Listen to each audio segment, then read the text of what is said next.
आप लोग पटना चैनल में आप सबका स्वागत है। तो यह है बापू टावर 15 नंबर पुल के पास। तो हम लोग आज आए हैं घूमने। चलिए आप लोग हम दिखाते हैं अंदर का नज़ारा।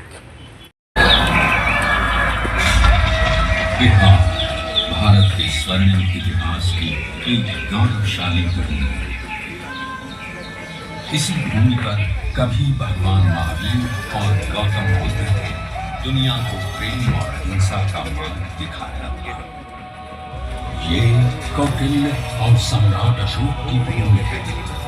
ये आर्यभट्ट और शेरशाह सूरी की भूमि है। इसी भूमि पर गुरु गोविंद सिंह और वीर कुंवर सिंह जैसे परम वीर जन्मे हैं। और यहीं पर राष्ट्र कवि दिनकर और साहित्यकार रेणु जैसे विद्वानों ने अपनी कलम से दुनिया को प्रेरित किया।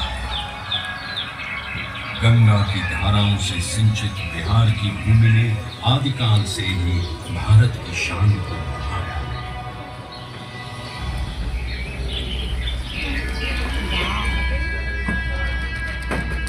पर जिस बिहार ने सदियों तक नालंदा और विक्रमशिला जैसे विश्वविद्यालयों में ज्ञान और मेधा से पूरे विश्व को राह दिखलाई थी, वो 20वीं सदी के आगमन तक खुद अंग्रेजों के अन्याय और दमन की जंजीरों में जकड़ा हुआ था।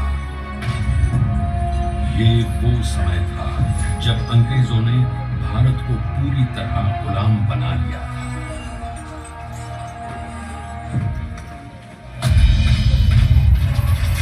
बिहार के चंपारण में भी अंग्रेजों का अत्याचार अपने चरम पर था।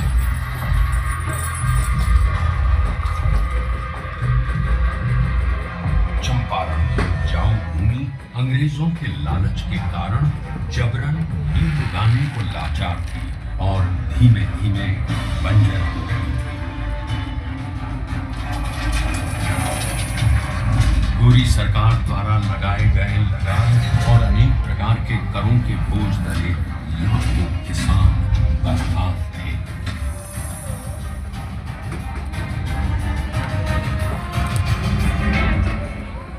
बिहार में डूबा हुआ था तब उस जमीन पर एक महान आत्मा का आगमन हुआ। पंडित राजकुमार शुक्ल के बारंबार आग्रह पर चंपारण आए गांधी जी को उस समय इस बात का बिल्कुल भी अंदाजा नहीं था कि बिहार से उनकी ये भेंट उनके जीवन की सबसे महत्वपूर्ण घटना बन जाएगी। अंग्रेजों द्वारा किए जा रहे अन्याय और दमन से उत्पीड़ित किसानों को देख पहली बार भारत की अवदशा से अवगत होकर उन्होंने चंपारण में कहा, मुझे नीलहे किसानों में सत्य दिखा। भारत भूमि पर यह पहली बार था जब अन्याय और बर्बरता का जवाब सत्य और अहिंसा से दिया गया। उनके नेतृत्व और सिद्धांत से प्रेरित होकर बिहार के सर्वश्री ब्रजकिशोर प्रसाद, अनुग्रह नारायण सिंह, डॉक्टर राजेंद्र प्रसाद, आचार्य कृपलानी, मजहरुल हक, रामनवमी प्रसाद, बाबू धर्मीधर प्रसाद आदि जैसे नेतागण भी इस आंदोलन में कूद पड़े। सत्य और अहिंसा पर आधारित चंपारण सत्याग्रह आंदोलन एक नूतन प्रयोग बनकर उभरा, जिसने भारतवासियों को अन्याय से लड़ने का एक प्रभावशाली शस्त्र दिया। चंपारण सत्याग्रह के 30 वर्षों बाद लाखों सेनानियों के बलिदान और गांधी जी के नेतृत्व में हुए कई अहिंसक आंदोलनों के कारण भारत स्वतंत्र हुआ।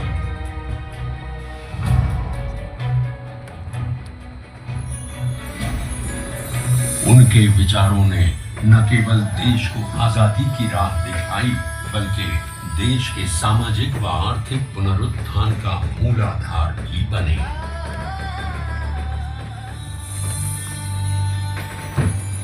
गांधी जी और उनके चिरंतन विचार आज भी बिहार के सामाजिक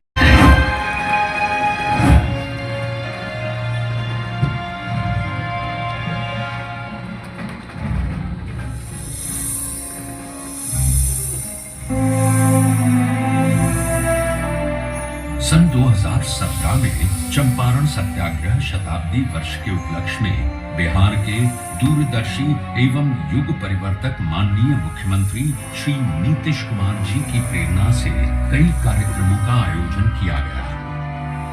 इसमें गांधी जी की स्मृति, उनकी विरासत, शिक्षा और ध्येय को जन जन तक पहुंचाया गया और शैक्षणिक एवं सरकारी नीतियों में गांधी दर्शन को प्रमुखता दी गई।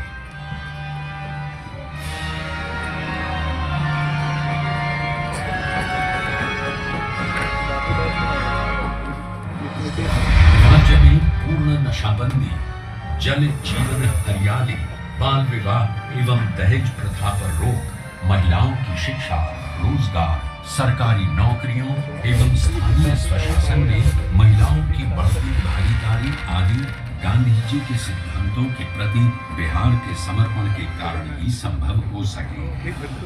गांधी जी ने कहा, शराब आदमियों से न सिर्फ उसका पैसा छीन लेती है बल्कि उसकी बुद्धि भी हर लेती है। और एक बात और गांधी जी ने कहा था, शराब पीने वाला इंसान हैवान हो गया।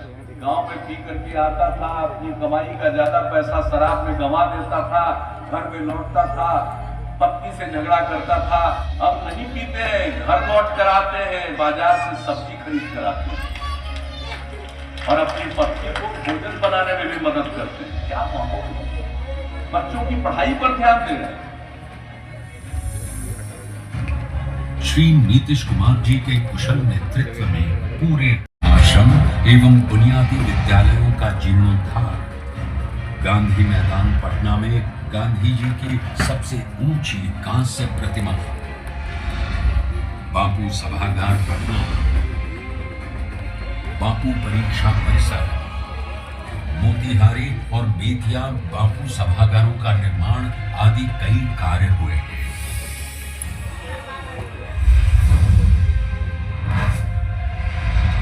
बापू टावर के निर्माण में माननीय मुख्यमंत्री श्री नीतीश कुमार का निर्देश था कि इसे बापू के आदर्शों की ही तरह ऊंचा बनाया जाना चाहिए। अपनी 3 आयताकार एवं 5 रैंप दीर्घाओं के साथ ये अभूतपूर्व बापू टावर आपका स्वागत करता है। ये आपको गांधी जी के जीवन की ऐसी यात्रा पर ले जाएगा जो आपके मन में बापू की एक अमिट छाप छोड़ देगा। लोगों ने तय किया कि हम सब लोग गांधी जी के विचारों को लोगों तक अवगत कराएंगे। 10 से 15% की नई पीढ़ी के बच्चे बच्चियों के मन में अगर गांधी जी के विचारों का आकर्षण पैदा हो गया और उसके प्रति उनके मन में समर्पण का भाव पैदा होगा, वो ये समाज बदल जाएगा, देश बदल जाएगा, ये मेरा पूरा विश्वास है।